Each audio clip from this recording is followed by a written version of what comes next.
Yo, what's going on, guys? My name's Aaron, and this is gonna be my first YouTube video. Today we're gonna be kind of going through how to edit a cityscape. So from taking a photo like this to that. Let's get right into it.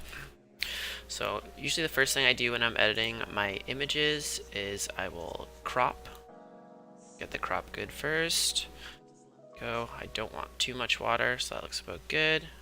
Do you notice a little sensor spot right here, little sensor dust, so I'll have to go get that cleaned up. Tomorrow, actually, I'll probably go and get it cleaned up.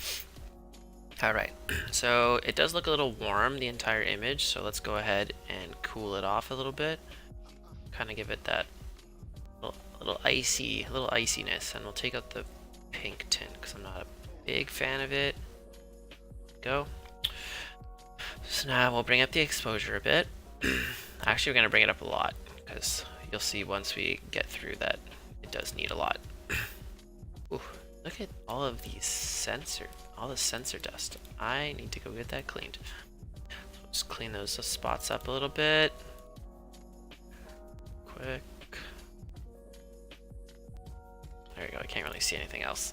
But alright, so now we're going to get into some basic adjustments. As you guys saw, I just kind of brought up the exposure just to kind of see what was all going on in the actual image itself. So go ahead and add a little bit of contrast, not too much, because we will be adding a lot of it in the actual tone curve. So let's bring down the highlights so that the buildings actually have rooms in the lights and not just overexposed pieces of garbage.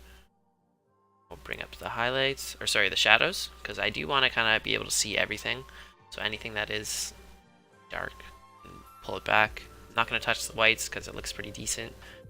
And we'll bring down the blacks a bit, just kind of add a little bit of contrast before we head into the tone curve.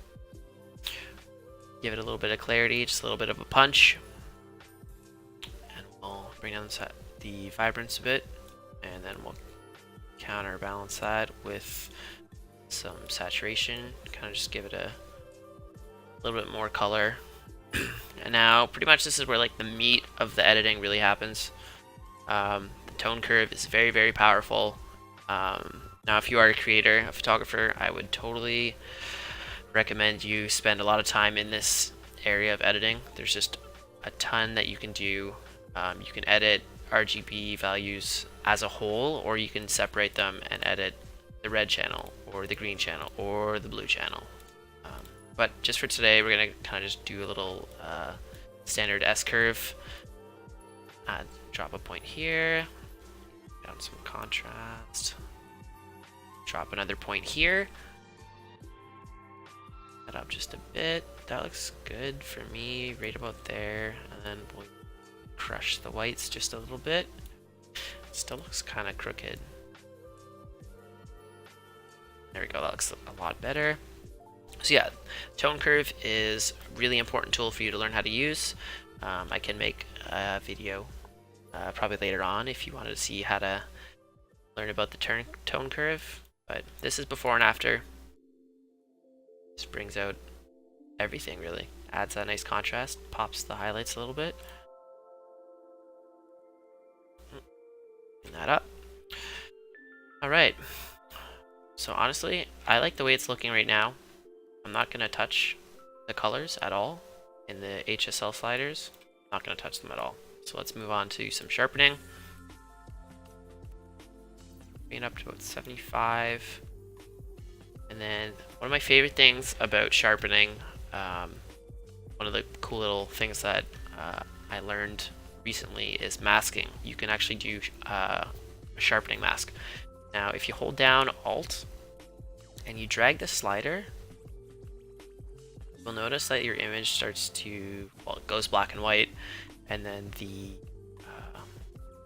everything that is highlighted in white is what the sharpening is being applied to. So for like portraits, pretty much anything like that, you don't want to be sharpening, adding unnecessary grain or contrast to the image. So by using the masking, you can choose where the sharpening is being applied to. So I just pretty much want the buildings to be sharpened. So I have the masking pretty high. So yeah, that looks about good like that. No noise reduction because I was shooting this at like ISO 80. We'll remove some chromatic aberrations and enable profile corrections. And then we head down here. I did add a little vignette when I edited this the first time. And let's make the blues a little bit more blue and not as magenta.